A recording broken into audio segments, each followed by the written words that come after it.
A very good morning, students, and welcome to our daily session of the Hindu News Analysis. So, let's move on to the important news articles. The first news article is related to again the CJP. So, it is CJP is warning of fresh protest over the government's breach of promise. So it is saying that government ने क्या है कुछ promise किए थे. क्या promise किया था? एक तो there would be what educational reforms, and दूसरा ये भी उनका डिमांड था सीजेपी का कि जिन भी स्टूडेंट्स ने पार्टिसिपेट किया है इस प्रोटेस्ट में उनके ऊपर कोई भी एक्शन नहीं लिया जाएगा, राइट. सो अभी क्या है, it is seen at that some places क्या है स्टूडेंट्स के ऊपर एफआईआर हो रहे हैं, राइट, पुलिस की तरफ से. तो उसको जो CJP is what saying, it is saying that they आप अपना प्रॉमिस तोड़ रहे हो. दे आर टेलिंग कि it is a breach of promise from the government sides, and they are saying that अगर ऐसा ही चलता रहा तो they will what launch the fresh protest over this breach of promise. So I hope you understood. So and one thing more, they are saying that we are going to actually launch a platform, CJP ka platform, where they will what they're saying that the CJP will create a website where lawyers who are willing to provide help can register their names, location, and the kind of help they can offer, right. So they will basically what start a platform where lawyers can come in and they can offer help if they want to help the students in any way, right. तो एक portal बनाने की भी बात की जा रही है. So let's move on to the second news. So second news is related to the Supreme Court guidelines. So Supreme Court mulls guideline for police conduct during the mass protests. So basically क्या है ये only not in this student protest only. Over the period of time, it has been seen that whenever there are peaceful protests being like conducted in the country, be it farmers or be it students or be it even tribals at some places are what doing the peaceful protest, but mostly एक जो trend देखा गया India में, that is that over the period of time the peaceful protest are like what they उनको revert back कैसे किया जाता by the police लाठी चार्ज and पुलिस एक्सेसिव जो उनके ऊपर फोर्स यूज करती है. तो उसके लिए इसी से रिलेटेड दिस इज समथिंग जिसके बारे में ये बात हो रही है in this news. It is saying that देखो right to protest is our right. So every citizen has the right to protest in a democracy, and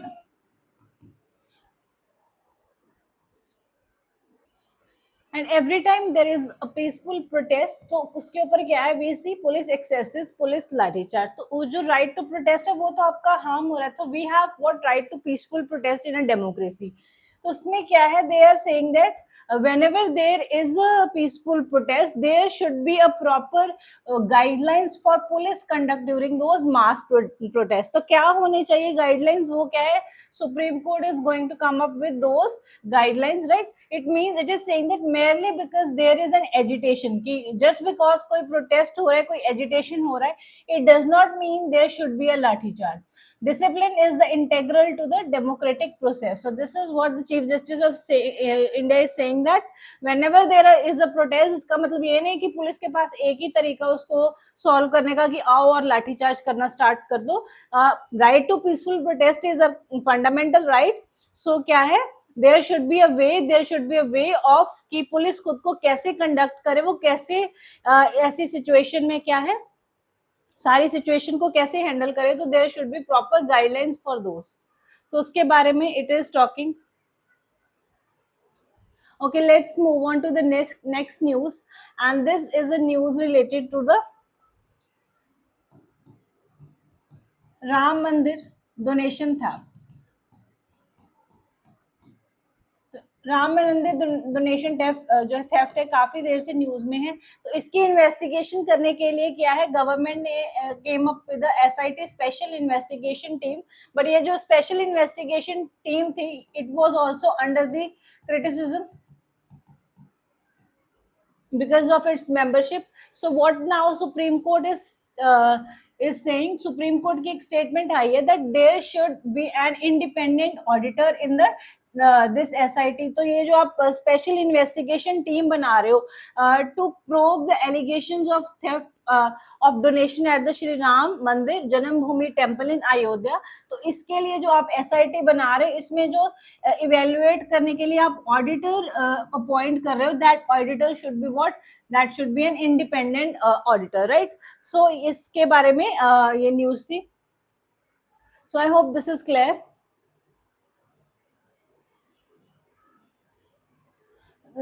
तो वही जो CJP बोल रही थी that there are wrongful arrest, तो उसके related ही ये न्यूज है दैट बिहार में क्या है, the police is picking up students, and कुछ तो बच्चे ऐसे भी थे जिनकी फैमिलीज ये बोल रही है that they were even not the part of the agitation, right, तो उनको भी उठाया जा रहा है।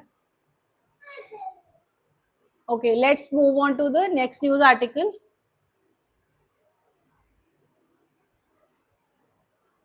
ओके, आई डोंट नो, हर मंदिर में, हर रिलीजियस प्लेस पे भी इतना डोनेशन और एवरीथिंग का थेफ्ट का न्यूज आ रहा है, इतना फ्रॉड हो रहा है। सो इवन हमने अभी राम मंदिर के थेफ्ट के बारे में बात करी, राइट। कुछ दिन पहले we were talking about Sabarimala temple में जो गोल्ड थेफ्ट हुआ उसके बारे में, यहाँ पे डोनेशन थेफ्ट था, इतनी चोरी।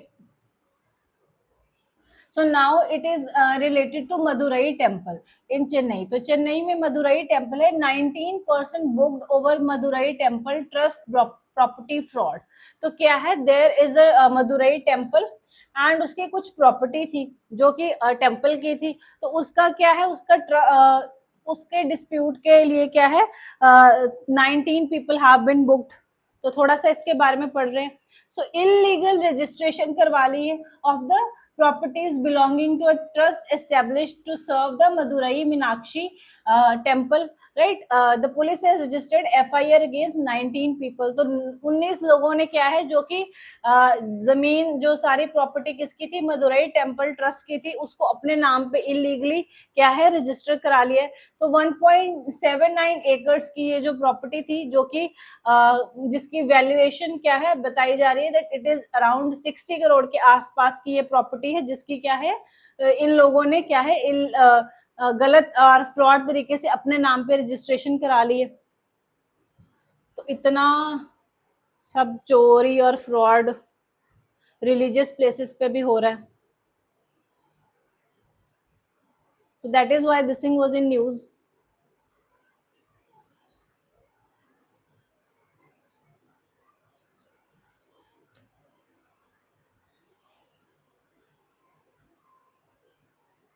Okay, so next news is related to the parliament session which is going on, and it is saying that government introduces paper leak bill in Lok Sabha today, debate likely today। तो जो paper leak की strengthening के लिए जो bill आना था, उसको क्या है, पार्लियामेंट ने प्रेजेंट कर दिया है फाइनली, लोकसभा में प्रेजेंट कर दिया है गवर्नमेंट ने, and it is now open for debate and discussion, right. तो क्या है, लेट्स सी, तो एक वेलकम स्टेप है। So it is saying that, इस बिल में हमने डिस्कस किया था yesterday वर डिस्कसिंग कि बिल के कुछ इंपॉर्टेंट प्रोविजंस क्या हैं।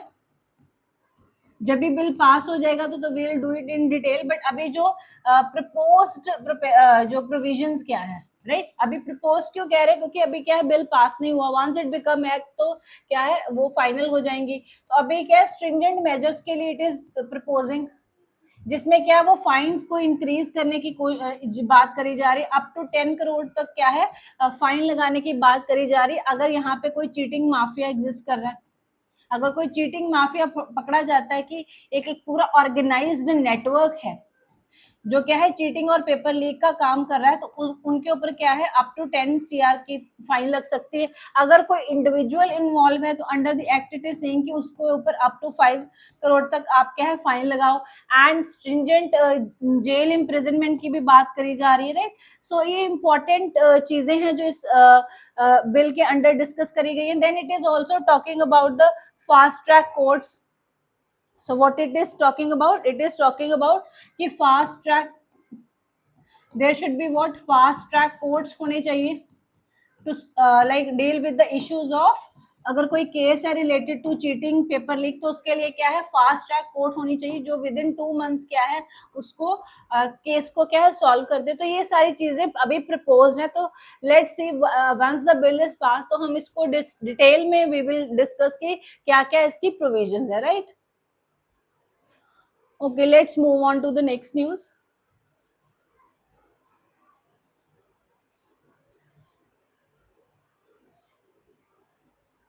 Okay, then a case has been filed in Supreme Court regarding the anti-defection law. तो anti-defection law के बारे में हमने ऑलरेडी 2-3 दिन से बात कर रहे हैं। तो what it is asking that it court seeks center's reply on plea over the anti-defection law. तो क्या है, एक जो हमारे सीनियर एडवोकेट हैं और राज्यसभा के मेंबर भी हैं, उन्होंने एक एंटी डिफेक्शन की एक प्रोविजन है। कौन सी provision? Which is related to the merger, right, merger of parties. तो मर्जर ऑफ पार्टीज जो है वो एग्जेम्प्ट है basically under the anti defection. तो क्या है, इसी प्रोविजन के ऊपर उन्होंने कुछ क्वेश्चंस पूछे हैं, सुप्रीम कोर्ट से क्लैरिटी मांगी, राइट। तो सुप्रीम कोर्ट ने बोला that any such clarity should come from what, parliament. तो दैट इज व्हाई अब सुप्रीम कोर्ट ने आगे पार्लियामेंट से पूछा है to explain the meaning and the consequences that can be faced by a party. अगर एक मर्जर होता है पार्टी का, तो उस पे तो एंटी डिफेक्शन नहीं लगता। तो थोड़ा सा इसको समझते हैं, हमने इसको काफी बार डिस्कस किया है। So let's once again talk about anti defection. तो एंटी डिफेक्शन क्या है कि अगर कोई एक इलेक्टेड मेंबर जिस पार्टी से जीत के आया, जिस पार्टी की टिकट से जीत के आया, उसको छोड़ के जीतने के बाद दूसरी पार्टी को ज्वाइन कर ले। फॉर एग्जांपल, एक पर्सन बीजेपी से जीत के आया और जीतने के बाद क्या है वो कांग्रेस ज्वाइन कर ले, राइट। तो वो क्या है, that amounts to anti defection. ये क्या है, 10th शेड्यूल में मेंशन्ड है कॉन्स्टिट्यूशन की, राइट। एंड इसमें कुछ प्रोविजंस मेंशन है कि किस किस केस को आप एंटी डिफेक्शन का केस बोल के उस मेंबर को उसकी सीट क्या खाली करने को बोलोगे। तो पहली कंडीशन तो यही है कि अगर कोई पर्सन जिस पार्टी की इलेक्टेड सीट से जीत के आया, इलेक्टेड पर्सन है, इलेक्टेड कैंडिडेट है, वो अपनी पॉलिटिकल पार्टी को छोड़ के किसी दूसरी पॉलिटिकल पार्टी को ज्वाइन कर ले, राइट। तो वो क्या, that amounts to anti defection. या फिर कोई इलेक्टेड पर्सन क्या है, पार्टी तो नहीं छोड़ रहा सीधे सीधे, लेकिन वो जो कैंडिडेट है वो पार्टी के कोई भी गाइडलाइंस, कोई भी ऑर्डर्स नहीं मान रहा है, विप जो इशू की जा रही है कि आपने कौन से बिल पे कैसे वोट करनी है वो भी नहीं मान रहा। तो इन दो केसेस में भी क्या है, उस इलेक्टेड पर्सन को क्या है, उसकी सीट खाली करने को बोला जाएगा under the provisions of anti defection law, right. And तीसरी बात हमने करी थी कि अगर कोई इंडिपेंडेंट पर्सन है, इंडिपेंडेंट कैंडिडेट है, किसी पार्टी से नहीं टिकट मिली और अकेला खड़ा होके वो इलेक्शन जीत के आया, लेकिन इलेक्शन जीतने के बाद वो कोई पॉलिटिकल पार्टी ज्वाइन कर लेता है, राइट। तो उस केस में भी क्या है, उसको एंटी डिफेक्शन के अंडर क्या है, उसकी सीट खाली करने को बोलेंगे, बिकॉज यू स्टूड इंडिपेंडेंट। अभी आप कोई पॉलिटिकल पार्टी नहीं ज्वाइन कर सकते according to the anti defection law. And fourth हमने बात करी थी नॉमिनेटेड कैंडिडेट की कैटेगरी में, कि अगर कोई नॉमिनेटेड कैंडिडेट है जो कि इलेक्शन के थ्रू नहीं मेंबर बना है, कैसे बना है, प्रेसिडेंट ने उसको नॉमिनेट किया है, उस पर्सन को क्या है, कितना टाइम दिया जाता है, 6 मंथ्स का टाइम दिया जाता है कि आपने अगर कोई पॉलिटिकल पार्टी ज्वाइन करनी है तो कर लो। अगर इसके बाद में आपने ज्वाइन करी तो आपके ऊपर क्या है, एंटी डिफेक्शन चार्जेस लग जाएंगे और आपको वो सीट क्या है खाली करनी पड़ेगी, तो आपको निकाल दिया जाएगा।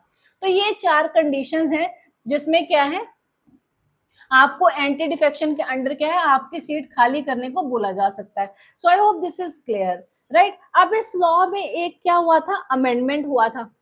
अगर आपको याद हो तो हमने डिस्कस किया था दैट 91st अमेंडमेंट आया था एंटी डिफेक्शन लॉ में। एंड इस 91st अमेंडमेंट ने क्या बोला था कि अगर कोई पार्टी, अगर there is a merger,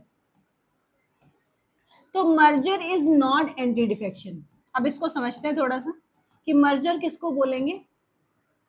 merger क्या है, मर्जर अगर हो रहा है तो वो एंटी डिफेक्शन नहीं है, तो आपको सीट खाली नहीं करनी पड़ेगी।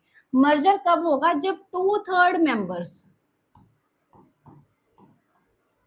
Of party joins another party,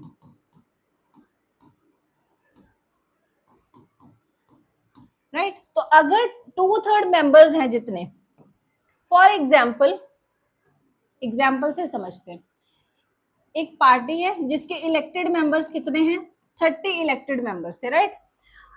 ये है पार्टी 1। पार्टी 1 के कितने इलेक्टेड मेंबर्स हैं, जो कि हाउस का मेंबर है, 30 मेंबर्स है, राइट। इनमें से अगर फॉर एग्जाम्पल 10 कैंडिडेट्स सोच लें कि हमने पार्टी को क्या करना है, we are going to leave the party 1 and join party 2, right. तो 10 कैंडिडेट चले गए, तो क्या 10 जो है वो 2/3 है, पार्टी का 2/3 है, टोटल मेंबर्स का 2/3 कितना होना चाहिए, अगर 2/3 निकालो टोटल मेंबर्स का तो कितना आएगा, 20। तो क्या ये 20 है, तो नो, इट मींस अगर 10 कैंडिडेट्स एक साथ चले जाए तो ये क्या है, ये मर्जर नहीं है, तो इसको मर्जर नहीं बोलते। तो यहाँ पे क्या है, एंटी डिफेक्शन लगेगी, राइट। तो यहाँ पे एंटी डिफेक्शन के अंडर ये तीनों, ये जो 10 के 10 कैंडिडेट्स हैं, इनको क्या है, रिमूव कर दिया जाएगा और इनकी सीट क्या हो जाएगी, वेकेंट हो जाएगी, सीट खाली हो जाएगी, दोबारा से उन सीट पे इलेक्शन होंगे, राइट। लेकिन दूसरी सिचुएशन इमेजिन करो, अभी एक पहली सिचुएशन क्या इमेजिन करी थी, 30 इलेक्टेड थे, राइट। उसमें से अगर हमने कहा 20 चले गए, अगर 20 मेंबर्स किसी दूसरी पार्टी को ज्वाइन कर रहे हैं तो क्या वो मर्जर है, तो यस, 30 का 2/3 कितना है, अभी निकाला, 20। तो अगर 20 मेंबर्स चले गए तो एक साथ गए, तो इसको क्या बोलते हैं, इसको मर्जर बोलते हैं। तो इस केस में क्या है, इन मेंबर्स के ऊपर क्या है, नो एंटी डिफेक्शन चार्जेस, तो इनके ऊपर एंटी डिफेक्शन के चार्जेस नहीं लगेंगे। तो और इनको क्या है, अपनी सीट भी खाली नहीं करेंगे, इनका रिमूवल भी नहीं होगा, and no need to vacant the seat.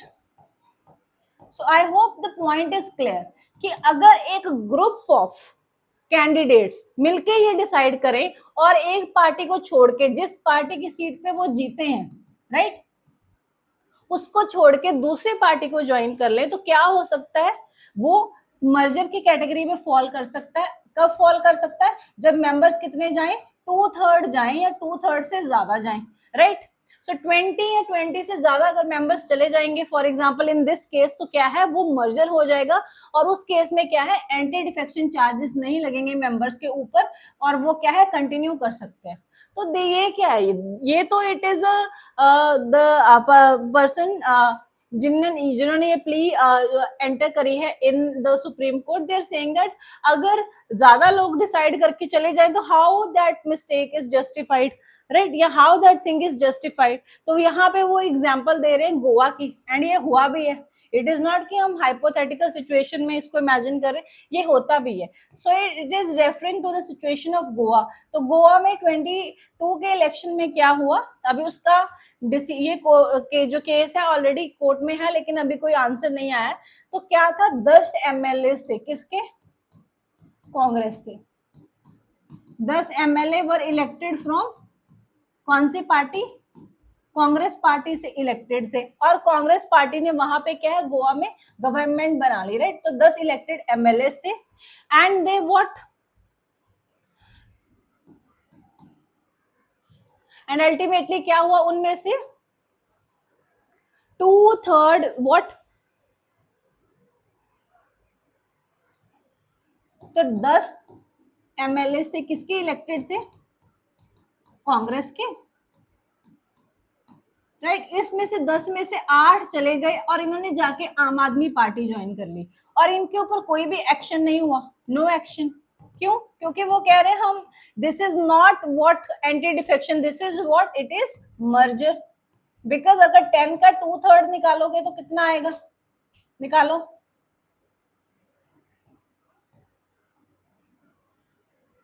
So it is कुछ 6 पॉइंट समथिंग आएगा, तो मतलब 7। तो अगर 7 से ज्यादा चले जाते तो वो क्या, किस कैटेगरी में आ जाएगा, मर्जर। तो यहाँ पे कितने चले गए, 8 चले गए, तो ये क्या हो गया, मर्जर हो गया और उनके ऊपर क्या है, एंटी डिफेक्शन चार्जेस नहीं लगे। अभी क्या है, गवर्नमेंट किसने बनाई है, जीत के कौन सी पार्टी जीती है, कांग्रेस। लेकिन जैसे ही कांग्रेस के 8 एमएलए क्या है छोड़ के उसको दूसरी पार्टी ज्वाइन कर ली, तो इसकी क्या है, इन द हाउस उसकी मेजोरिटी चली गई एंड अल्टीमेटली क्या है, गवर्नमेंट फॉल डाउन कर गई।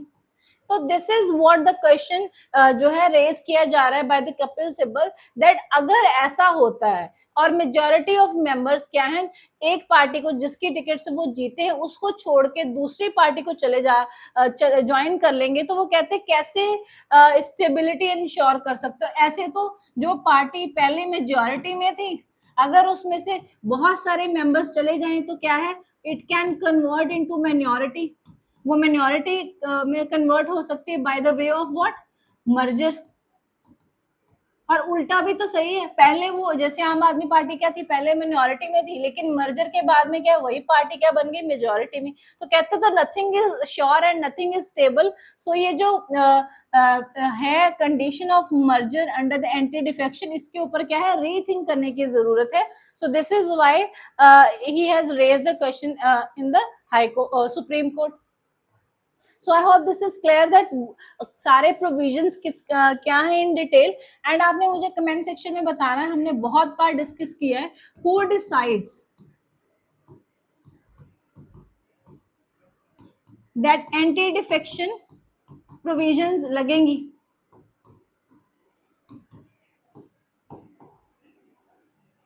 Anti defection provisions are implemented, कौन डिसाइड करता है? तो आपने मुझे कमेंट सेक्शन में इसका आंसर बताना है। So let's move on to the next news article.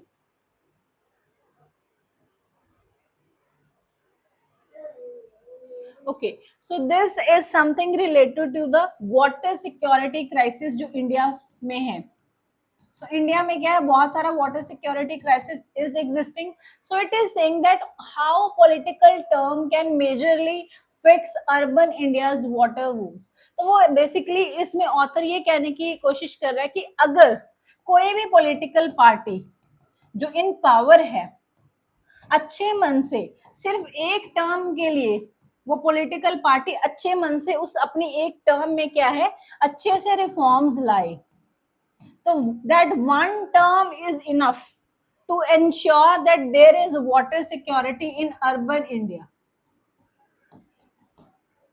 Right. तो बेसिकली क्या है, वो एक तो स्टेप्स बताने की कोशिश कर रहा है कि क्या क्या रिफॉर्म्स हमें लाने चाहिए टू एंश्योर अर्बन इंडिया में, सिटीज में क्या है, वाटर सिक्योरिटी का जो इशू है उसको खत्म करने के लिए। And then at the same time it is saying that बहुत कोई आपको हजारों साल नहीं चाहिए इसके लिए, एक पॉलिटिकल पार्टी जब टर्म अपनी 5 साल की टर्म के लिए आती है, अगर वो अच्छे से उन 5 सालों में ऑनेस्टली काम कर ले, तो ये जो इश्यूज हैं इतने टाइम में भी एड्रेस हो सकते हैं, right. So it is giving some suggestions कि क्या क्या करना चाहिए।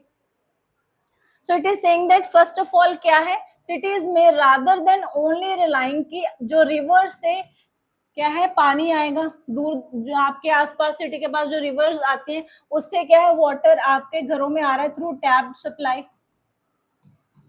राइट। तो मेजरली क्या है, सिटीज रिवर्स पे डिपेंडेंट है फॉर द वाटर सप्लाई। तो कह रहा है कि rather than wholly and 100% being dependent on river water का tap supply, what is simple change is required in the infrastructure of cities. तो क्या आपको करना चाहिए, you should what treat rain water and treat waste water as main stream sources rather than fringes add on.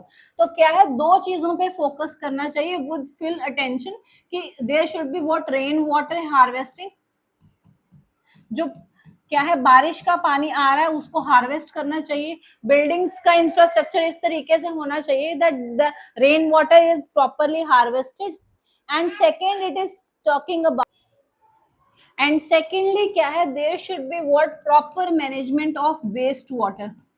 तो waste water जो sewage water आ रहा है इन सब की क्या है प्रॉपर मैनेजमेंट हो रही होनी चाहिए। और क्या है, if these two things are done, तो the author is saying that enough of water would be can जो है अवेलेबल, जो कि आपको क्या है other than non drinking purposes के लिए आप इसको यूज कर सकते हो, राइट। तो ये जो water through rain water harvesting और वेस्ट वाटर मैनेजमेंट के थ्रू जो कलेक्ट हो सकता है वो सिटीज की जो क्या है नॉन वाटर ड्रिंकिंग नीड्स के लिए क्या है इनफ हो सकता है। so this is what is the first suggestion. Then it is saying that uh, there means three kind of policies are required over the next few years First of all, stricter enforcement and incentivizing rain water harvesting in larger buildings. तो कहता है अब ये कैसे आप ensure करोगे कि rain water harvesting हो रही है और वेस्ट वाटर की मैनेजमेंट हो रही है प्रॉपरली. तो it is saying that first of all you should come up with a policy जिसमें क्या है, it should be mandatory for the larger buildings. क्या है कि वहां पे रेन वाटर हार्वेस्टिंग जो इंफ्रास्ट्रक्चर एग्जिस्ट करे एंड आप उसको स्ट्रिक्टर नॉर्म्स लाओ और उसको क्या है विद स्ट्रिक्ट प्रोविजन उसको क्या है इन्फोर्स करो, right.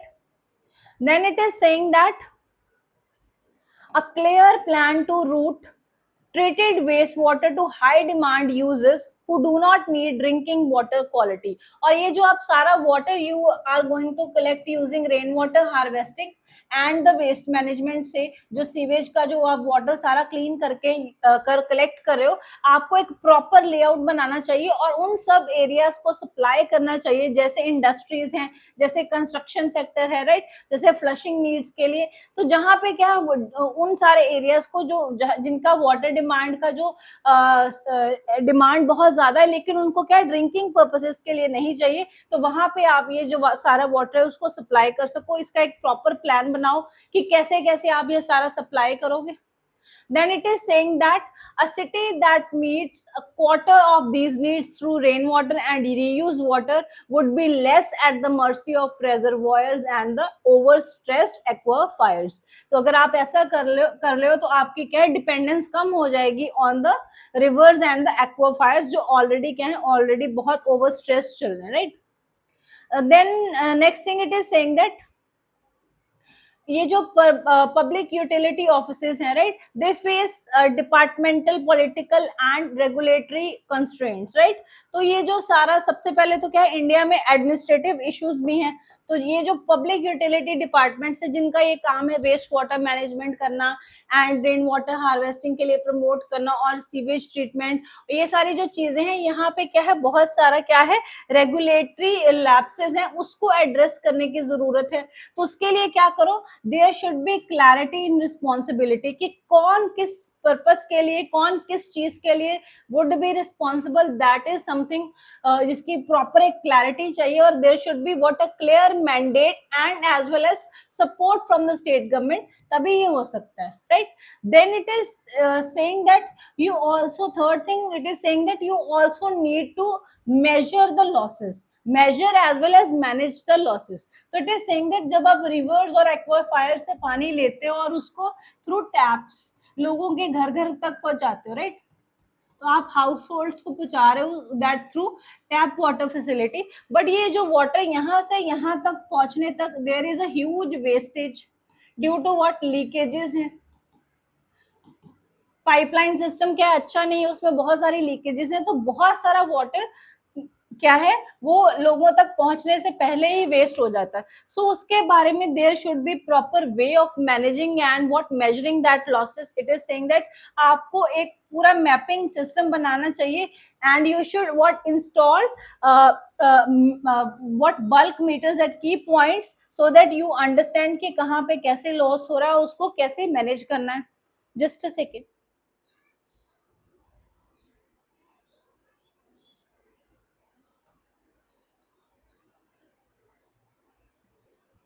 Yes. Okay. So then it is also talking about what modernizing certain facilities. For example, there should be what universal metering for the large customers, better billing and collection system. तो जो पैसा जो revenue भी collect हो रहा है by supplying this water, तो उसको भी क्या है उसकी भी better management होनी चाहिए, metering proper अच्छे तरीके से होनी चाहिए. Because अगर revenue generate होगा तो क्या है उस revenue को further use कर सकते हो आप for the development and the upgradation, right. तो उसके लिए भी ये जरूरी है. Then it is saying that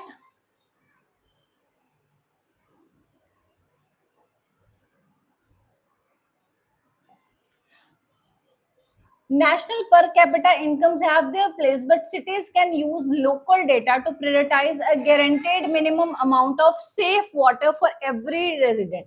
तो they're saying कि अभी क्या है, हमारे पास नेशनल लेवल पे डेटा अवेलेबल है कि पर पर्सन हमें कितना क्या है वाटर डिमांड है, हमारी कितनी पर पर्सन क्या है नेशनल वाटर डिमांड है, right. But they are saying that rather than depending on the पूरा national data, the cities should come up with their own data. And then at last it is also suggesting कि हमारा जो taxing और जो tariff system है वो कैसा होना चाहिए, वो ऐसा होना चाहिए that it protects your basic need but at the same time it discourages the wastage, कि there should be what heavy penalties if you are wasting water. तो वो सारी चीजों के बारे में बात कर रहा है, right. So that is a different ways he is suggesting the author कि कैसे आप शिफ्ट कर सकते हो from a situation of water scarcity to water surplus, और कैसे जो सिटीज है वाटर एफिशिएंट हो सकते हैं, राइट. तो उसके लिए क्या है, वो it is suggesting that a lot of change are required but that requires political will for what honest political will चाहिए बेसिकली, तो उसकी बात वो कर रहे हैं. So I hope this is clear.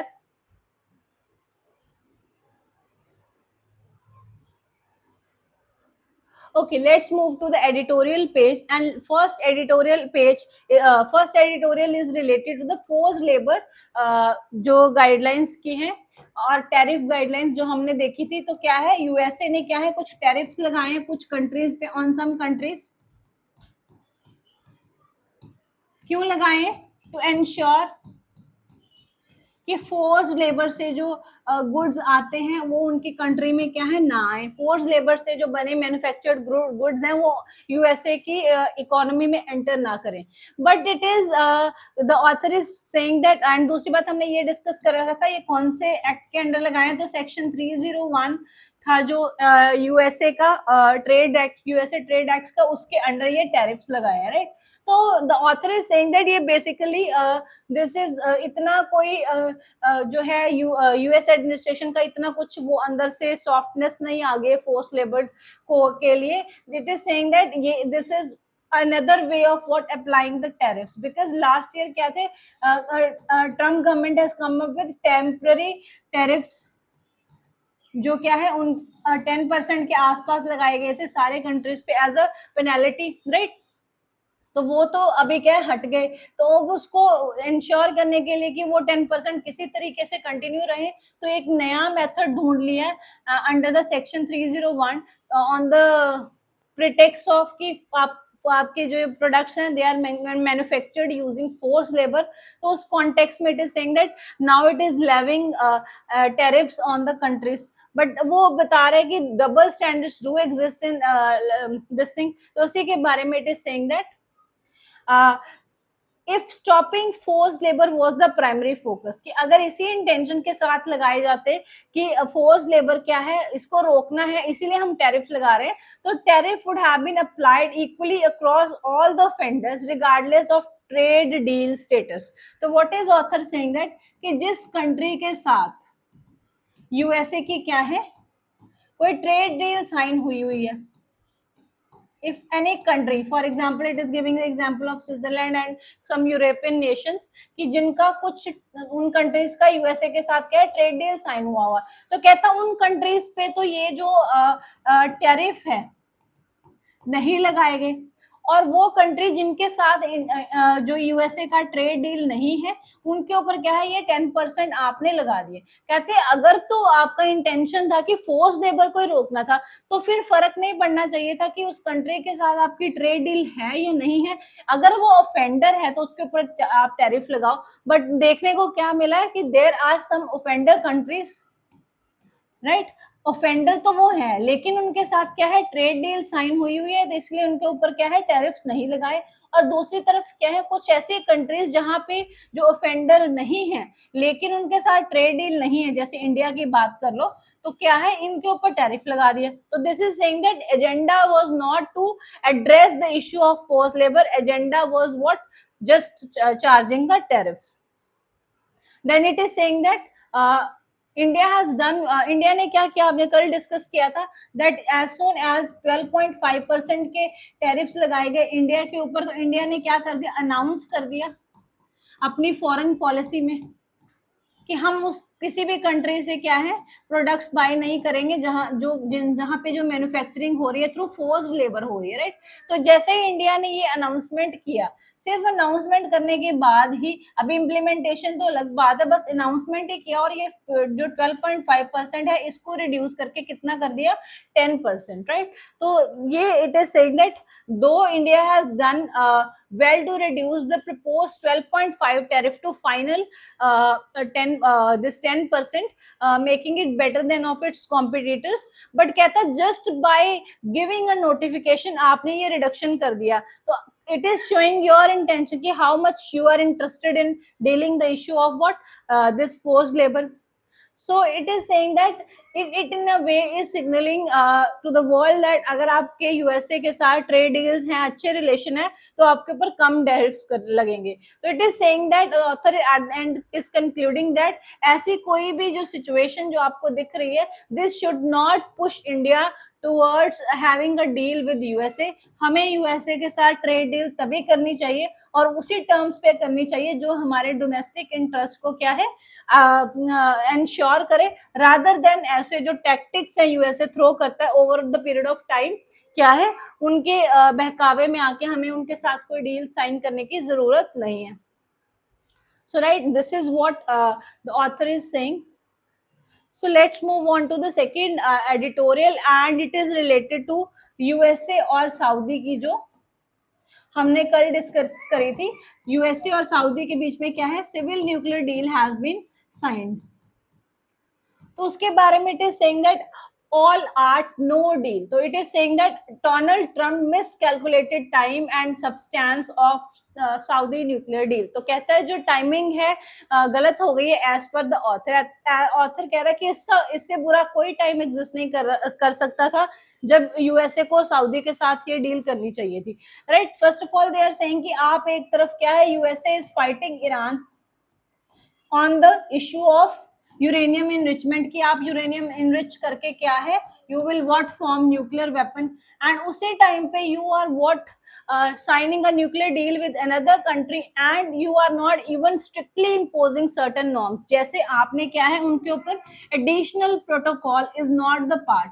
Additional protocol किसका, additional protocol of International Atomic Energy, International Atomic Energy Association.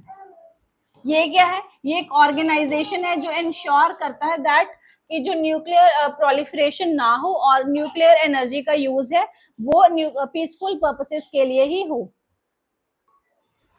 और ये इंटरनेशनल एटॉमिक एनर्जी के अंडर एक प्रोटोकॉल है by the name of additional protocol. तो ये एडिशनल प्रोटोकॉल क्या कहता है कि अगर कोई कंट्री एडिशनल प्रोटोकॉल साइन करती है तो उसके ऊपर क्या है, any time there can be inspection.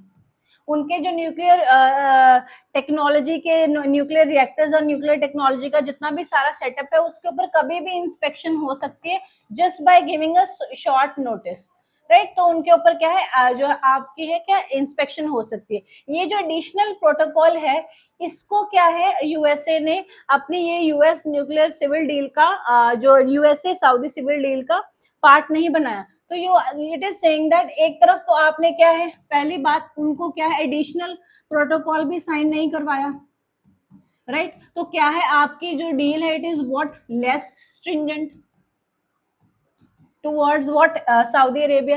तो कहते हैं आप कैसे इंश्योर करोगे that over the period of time Saudi Arabia क्या है यूरेनियम एनरिचमेंट नहीं करेगा, राइट. और वो भी क्या है न्यूक्लियर वेपन फॉर्मेशन की तरफ नहीं मूव करेगा. एंड दूसरी चीज इट इज सेइंग दैट अब आपने क्योंकि उनको ये सारी जो है लाइक लिबर्टीज दे दी हैं, तो जब भी अब सऊदी अरेबिया जब भी आप अब ईरान के साथ यूएसए की टॉकिंग टर्म स्टार्ट होंगी तो यूएसए को ये अब देखना पड़ेगा that Iran is now never going to give up any of the enrichment उन्होंने जो कर दिया, because it is saying that now you have created a situation जिसमें क्या है Iran is on a situation जहाँ पे वो अपनी position on an enrichment किसी भी like situation में क्या है is not going to give up right. तो आपकी ये जो टाइमिंग है और आपकी जो the what the substance of the deal has been what not correct considering the time जो अभी आप चल रहे हैं, आपका जो क्राइसिस चल रहा है with Iran. So I hope this is clear. Okay, then this is a very important article. So it is saying that beyond compliance, India's road to cleaner mobility. So क्या है basically क्या है India में अभी क्या है debate चल रही है on the कैफे 3 guidelines जो next year से implement करने हैं. So cafe 3 guidelines are being discussed. इनके ऊपर डिबेट चल रही है. इसकी जो proposed norms हैं वो पब्लिक कर दी गई हैं और उस प्रपोज नॉर्म्स पे क्या है कि क्या क्या चेंजेस करने हैं आपने वो लोगों उसको क्या है public is being discussing right. उसके ऊपर डिस्कशन और डिबेट चल रहा है right. So that is why this thing is news right. सो हम थोड़ा सा डिटेल में समझते हैं that what is this CAFE 3 guidelines right and how they are going to ensure that India में क्या है there is a cleaner mobility right. ध्यान से इसको समझते हैं. This is very important for this year.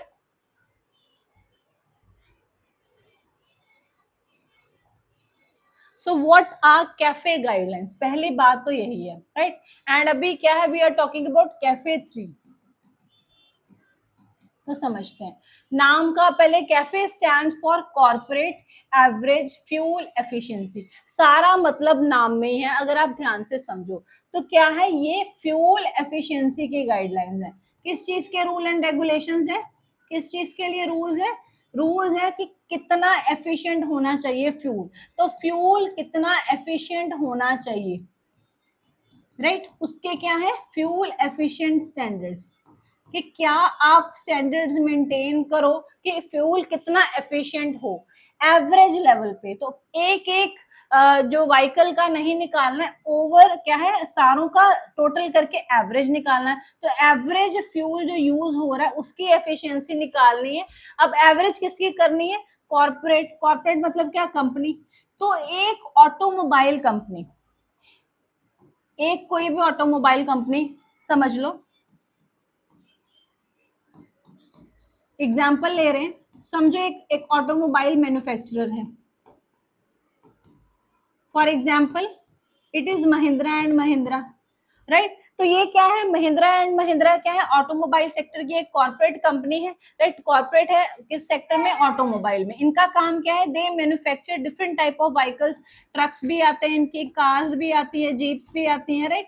तो एक्सेट्रा बहुत सारे वेराइटी ऑफ इनके ऑटोमोबाइल्स आते हैं राइट. अब ये कैफे गाइडलाइंस क्या कहती हैं कि ये जो कंपनी है राइट इसको क्या है अपने सारे जितने व्हीकल्स ये बना रही है जिस जिस भी कैटेगरी में बना रही है जो भी ट्रक्स बना रही है कार्स बना रही है कार में भी एसयूवी बना रही है स्मॉल बना रही है लग्जरी बना रही है जीप्स बना रही है everything what ever this automobile manufacturing company है जितने भी व्हीकल्स बना रही है जितने भी क्या है टोटल व्हीकल्स बना रही है over all the categories right. उसका क्या है सारे जो प्रोडक्ट्स हैं सारे जो व्हीकल्स हैं जो जितना फ्यूल यूज कर रहे हैं उसकी एफिशिएंसी निकालनी है. तो टोटल फ्यूल एफिशिएंसी निकालनी है पर automobile company right. So these are what these are the average fuel consumption targets जो उनको मीट करने हैं so that the carbon emission target across all the passenger vehicles sold by that manufacturer is what achieve. तो जो आपको targets दिए गए आपको ओवरऑल दिए गए आपको एवरेज एफिशिएंसी इंक्लूड जो है अचीव करनी है उस पर्टिकुलर कॉर्पोरेट हाउस को राइट. तो उस पर्टिकुलर कंपनी को क्या है फ्यूल एफिशिएंसी तो इंश्योर करनी है लेकिन उसको हर एक अकेले अकेले मॉडल पे अचीव करने की जरूरत नहीं है. उसको क्या है उनको ओवरऑल अपनी जो है फ्यूल एफिशिएंसी अचीव करनी है. This is cafe guideline. So it is what corporate average fuel efficiency norms हैं जो कि ऑटोमोबाइल कंपनीज के लिए क्या है टारगेट्स हैं जो उनको अचीव करने हैं कि एक व्हीकल कितना फ्यूल कंज्यूम करे राइट. ओवरऑल उसके स्टैंडर्ड्स हैं right. Then these standards are what issued under the Energy Conservation Act 2001 के अंडर इशू हो रहे हैं, and Ministry of Power is issuing these standard and implementing these guidelines through Bureau of Energy Efficiency, right? तो एक bureau of energy efficiency के through इन guidelines को क्या है मैनेज और एडमिनिस्टर किया जा रहा है, right? So I hope this is clear. So cafe norms basically आप फ्यूल एफिशिएंसी ला रहे हो तो आप क्या चाहते हो, whenever the fuel is efficient. efficient fuel किसको बोलते हैं? जब हम कहते हैं कि ये फ्यूल, ये कार क्या है, फ्यूल एफिशिएंट है, इसका क्या मतलब, उसकी क्या है, एवरेज बोलते हैं ना, इसकी एवरेज अच्छी है. अच्छी कार की फ्यूल एफिशिएंसी हम कैसे बोलते हैं कि इसकी एवरेज अच्छी. एवरेज अच्छी मतलब कितना एक लीटर ऑफ जो फ्यूल है वो कितने किलोमीटर्स तक चलता है. सो क्या है, अगर फ्यूल एफिशिएंट है तो आपका फ्यूल क्या है, कम यूज होगा, तो there would be what, reduce fuel consumption. अगर फ्यूल कंजम्पशन क्या है, कम हो रही है, तो इनडायरेक्टली क्या है, कार्बन डाइऑक्साइड के एमिशन जो उस व्हीकल से रिलीज होंगे वो भी कम होंगे. और अगर आप फ्यूल कम यूज कर रहे हो तो बेसिकली क्या है, आपकी जो इंटरनेशनल डिपेंडेंस है क्रूड ऑयल पे वो भी क्या है, कम हो जाएगी. तो ये सारे क्या है, बेनिफिट्स हो जाएंगे अगर आप फ्यूल एफिशिएंसी की तरफ मूव कर रहे हो. और इससे क्या है, आप जो पुश कर रहे हो कंपनीज को, मैन्युफैक्चरर्स को पुश कर रहे हो कि आप ऐसे प्रोडक्ट्स बनाओ जो क्या है, फ्यूल एफिशिएंट है. तो अच्छी टेक्नोलॉजी यूज करो आप जब आप ऑटोमोबाइल्स को बना रहे हो, सो दैट क्या है, वो फ्यूल एफिशिएंट हो. So this is what the aim of the CAFE guidelines, right? I hope आपको समझ आ रहा है. I'm trying to explain it in very simple language. So when we are saying that CAFE 3 guidelines are in news, it means CAFE 1, 2, 3 भी कुछ होगा. सो cafe 1 पहले आया, ये कब आया था, 2017 में आया था, और इसमें भी एफिशिएंसी स्टैंडर्ड्स बताए गए थे. लेकिन उस टाइम पे हमारा इमिशन टारगेट कितना था, 130 grams of carbon dioxide per kilometre, इतना रिलीज होना चाहिए. तो आपको क्या बोलेंगे, आप you are what, CAFE efficient, right? बाद में इसको क्या और रिड्यूस कर दिया इन कैफे 2 जो कि 2022 में आया, और ये 130 मूव होके कहाँ चला गया, 113 पे आ गया, राइट? तो इसमें क्या देखा गया, इस टारगेट को अचीव करने के लिए मैन्युफैक्चरर्स ने बहुत सारी चेंजेस करी. जैसे उन्होंने क्या है, हाइब्रिड फॉर्म ऑफ व्हीकल्स आए, जिसमें क्या है, इलेक्ट्रिक व्हीकल और साथ में क्या है, फ्यूल, दोनों का ऑप्शन होता है कार में, राइट? देन इलेक्ट्रिक व्हीकल्स कितने सारे आए, और क्या है, एफिशिएंसी आई, पेट्रोल और डीजल इंजन में इंप्रूवमेंट्स आए, नई टेक्नोलॉजी यूज करी, सो दैट जो व्हीकल है, वो ऑटोमोबाइल है, वो क्या है, कम फ्यूल यूज करे. तो उस पर्पस के लिए ये चेंजेस किए गए. अब क्या है, कैफे 3 आने हैं, ये कब से इंप्लीमेंट होंगे, 2027 की 1 अप्रैल से. तो अभी क्या है, ड्राफ्ट इनका इशू किया गया जिसके ऊपर डिस्कशन चल रही है, राइट? एंड इसमें क्या है, अब ये जो 113 है, जो पहले 130 था कि 130 grams of carbon dioxide emission होनी चाहिए, इसको 113 कर दिया. और अब ये प्रपोज चेंजेस जो है, इसमें क्या है, अब इसको 70 gram of carbon dioxide per kilometre तक लेकर जाने की बात कर रहे हैं इन कैफे 3 गाइडलाइंस है. तो ये आप थोड़ा सा याद रख सकते हो. Then there are BS6 norms also, ये हमने कुछ दिन पहले इसके बारे में डिस्कस भी किया था. तो ये भी रिलेटेड टू क्या है, व्हीकल्स हैं, ये भी इंश्योर कर रहा है कि पॉल्यूशन कम हो. और this is also related to CAFE guidelines और also related to what, automobile sector. तो दोनों आपस में डिफरेंट कैसे, ये थोड़ा सा पता होना चाहिए. पहली बात तो कैफे गाइडलाइंस हमने अभी डिस्कस किया कि ये कॉर्पोरेट हाउस पे लगेगा. तो ये क्या है, मैन्युफैक्चरर के लिए है. तो मैन्युफैक्चरर को क्या है, उसका जितना टोटल प्रोडक्ट है सबके ऊपर क्या है, एवरेज लगेगा. वो जितने प्रोडक्ट्स बना रहा है उनको उसकी ओवरऑल एफिशिएंसी अचीव करनी पड़ेगी. लेकिन जो BS6 नॉर्म है, ये इंडिविजुअल व्हीकल के लिए है कि एक कार से कितना रिलीज हो रहा है पॉल्यूशन, उसको टैकल करने के लिए, right? So it applies to each individual vehicle, where it is CAFE norms apply to the manufacturers entire fleet. कि महिंद्रा एंड महिंद्रा के जितने प्रोडक्ट्स हैं सबको मिलके क्या है, कैफे नॉर्म्स क्या है, अचीव करनी है. और BS6 नॉर्म्स क्या, अकेली अकेली गाड़ी पे लगेगा, राइट? तो हर एक गाड़ी का अपना कुछ सेट टारगेट है कि वो कितने एयर पॉल्यूटेंट्स रिलीज कर सकती है। तो नाइट्रोजन ऑक्साइड के कितना वो पार्टिकुलेट मैटर, कितना वो सल्फर का कंटेंट रिलीज कर सकते हैं। तो उस सबसे रिलेटेड गाइडलाइंस किसमें है? BS6 में। BS6 stand for what? This is Bharat stage 6 norms. तो जैसे कैफे 1 2 3 है, ऐसे भारत 1 2 3, बीच में हमने 5 स्किप करके we just move to directly to 6। And ये जो भारत स्टेज नॉर्म्स है, ये यूरोप से इंस्पायर्ड है। So it is from inspired from European standards. तो यूरोप में भी ये स्टैंडर्ड्स एग्जिस्ट कर रहे हैं, तो वहां से हमने इंस्पिरेशन लेके एक एक व्हीकल के ऊपर ये क्या है, कुछ नॉर्म्स लगाए हैं कि आपके क्या टारगेट है, कि आपके जो है व्हीकल से कितनी पोल्यूटेंट मैक्सिमम रिलीज हो सकती है, राइट। तो क्या है, आई होप आपको दोनों का डिफरेंस क्लियर हो गया होगा। सो that is why this was in news.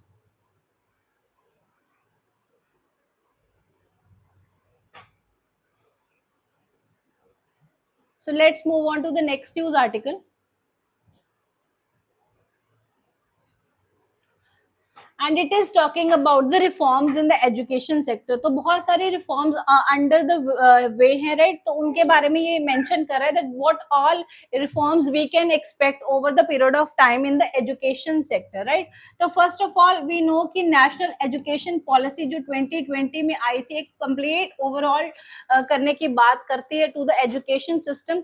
Then we are also discussing, काफी दिनों से there is a VBSA bill, right, जो कि डिस्कस कर रहा है how to what bring structural changes in the higher education. तो ये नेशनल एजुकेशन पॉलिसी के अंडर ही व्हाट क्या है, it is trying to become bring changes in the higher education, and it is proposing to set up one single body by the name of VBSA, right. And VBSA का काम क्या होगा? Then it is also mentioning about another recommendations जो कि national education policy ने suggest करी थी और उनको क्या है इम्प्लीमेंट किया गया एंड उसके बेटर रिजल्ट्स भी देखे गए। First of all it is talking about the निपुण भारत। तो ये क्या है, बेसिकली एक प्रोग्राम था गवर्नमेंट का under the national education policy की रिकमेंडेशंस के थ्रू। निपुण भारत क्या है, ये इनिशिएटिव लॉन्च किया गया था, जिसमें क्या था एक्चुअली हमने देखा गया था कि इंडिया के जो स्टूडेंट्स हैं, राइट, वो they are very very weak in reading writing. चाहे कि gross enrolment ratio in schools क्या है, वो बढ़ रहा है कि कितने बच्चे स्कूल्स में एडमिशन ले रहे हैं, वो तो बढ़ रहा है, लेकिन रीडिंग और राइटिंग जब लेवल्स चेक करते हो तो बच्चे क्या है पढ़ ही नहीं पा रहे हैं। एक जो थर्ड फोर्थ क्लास का बच्चा है, वो भी क्या है प्रॉपरली अल्फाबेट्स को रिकॉग्नाइज नहीं कर रहा है, राइट। न्यूमेरिकल जो उसकी स्किल्स है, जो न्यूमेरिकल स्किल्स है वो भी बहुत पुअर है। तो क्या है, देखा गया समटाइम्स 5th 6th क्लास के बच्चे भी क्या है बेसिक एडिशन सब्ट्रैक्शन नहीं कर पा रहे। तो ये एक बहुत बड़ी वीकनेस थी जो कि एड्रेस करने की जरूरत थी। तो इसी के लिए मिशन लॉन्च किया गया निपुण भारत, जिसमें फोकस किया गया कि बेसिक न्यूमेरिकल स्किल और बेसिक रीडिंग और राइटिंग को क्या इम्प्रूव किया जाए। And over the period of time इस जो प्रोजेक्ट है, इस कैंपेन ने है क्या है रिजल्ट्स प्रोड्यूस किए हैं। तो it is shown that there is a 7% increase in numeracy since 2018, and क्या है now the students have like benefited from this thing, like so this mission has brought the desired result. Then it is also the article is also talking about the this thing related to national professional standards related to the teacher training. And teacher training has been what is something which is missing in India over the period of time. So it is saying that कुछ standards propose किए हैं under the national professional standards for teachers. तो ये क्या है, India initiative लिया है जिसमें क्या है we are what going to classify teachers as proficient, expert और एडवांस लेवल। तो क्या है, टीचर को असेस किया जाएगा और उसकी क्लासिफिकेशन की जाएगी on 3 levels of proficiency as proficient, expert और एडवांस, राइट। तो एक यूनिफॉर्म स्टैंडर्ड्स नहीं रहेंगे, क्या है क्या है एज पर द क्या है उनकी जो एफिशिएंसी है उनको रेट किया जाएगा। And then there would be what national mentoring mission होएगा। एंड इस मिशन का एम क्या होगा, what would be aim of this national mentoring mission? तो इसमें क्या है, कुछ मेंटर टीचर्स आइडेंटिफाई किए जाते हैं और वो क्या है, they like what better the other teachers to through the online sessions, right? So but the author is saying that though all these steps are being taken, but इनके बारे में क्या है, awareness is very less. So the teachers are not able to what take the benefit of these programs. So awareness should be done for these जो already existing programs है. Then it is also talking about the कुछ जो changes आए हैं UGC में भी, right? लेकिन वो भी क्या है, उनके बारे में अवेयरनेस एंड एक्सेप्टेंस दोनों बहुत कम है, तो उसके बारे में इट इज ऑल्सो टॉकिंग. कहता है जैसे यूजीसी के क्या है, जो न्यू रूल्स आए हैं जिसमें क्या है, फ्लेक्सिबिलिटी है और मल्टी डिसिप्लिनरी एजुकेशन को वो प्रमोट कर रहा है, लेकिन उसकी एज सच एक्सेप्टेंस बहुत कम देखने को मिली है, right? So it is saying that then the government has what launch Swayam plus portal also, जो क्या है, जिसमें क्या है, वेरियस कोर्सेज आर अवेलेबल, जिससे क्या है, students can learn different skills including the skills related to the emerging technology, right? तो they it is saying that this is showing a good response, जिसमें क्या है, 6.5 lakh students have registered for various courses under this Swayam Plus portal, right? जिसमें क्या है, they are even teaching AI skills, AI for physics, AI for chemistry, AI in accounting, everything, right? And different क्या है, skilled courses are being offered under this Swayam portal, right? तो ये भी एक educational reform है जिसमें क्या है, skilling के ऊपर भी focus किया जा रहा है, right? So these are the various reforms which the author is discussing in the article. So I hope this is clear.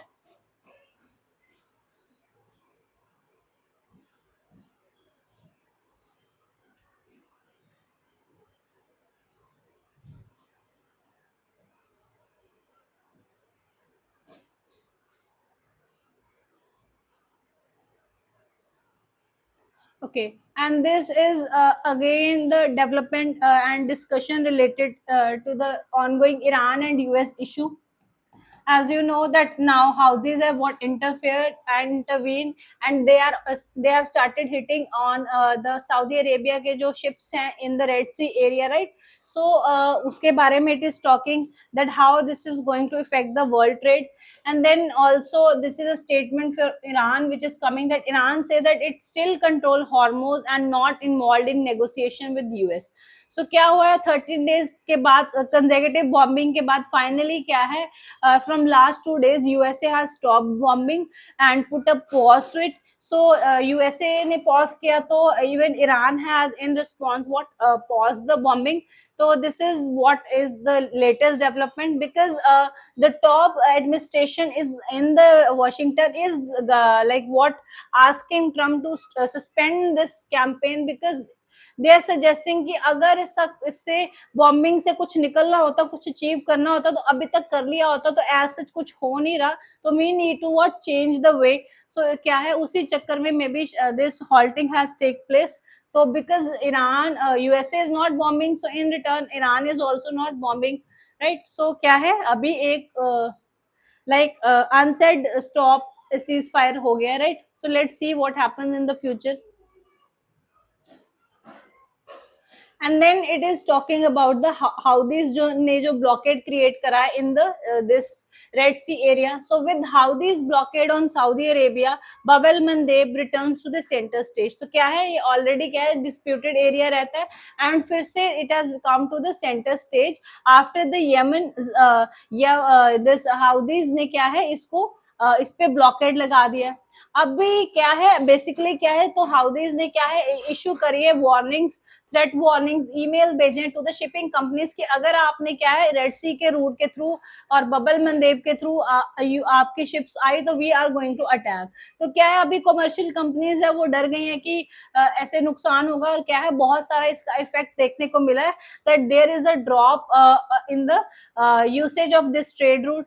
तो उसकी वजह से क्या है, this is what in the news. तो इट इज सेइंग दैट अब Bab el Mandeb क्या है, बेसिकली जिसको इसका अरेबिक नेम, जिसका इंग्लिश ट्रांसलेशन है गेट ऑफ टेयर्स.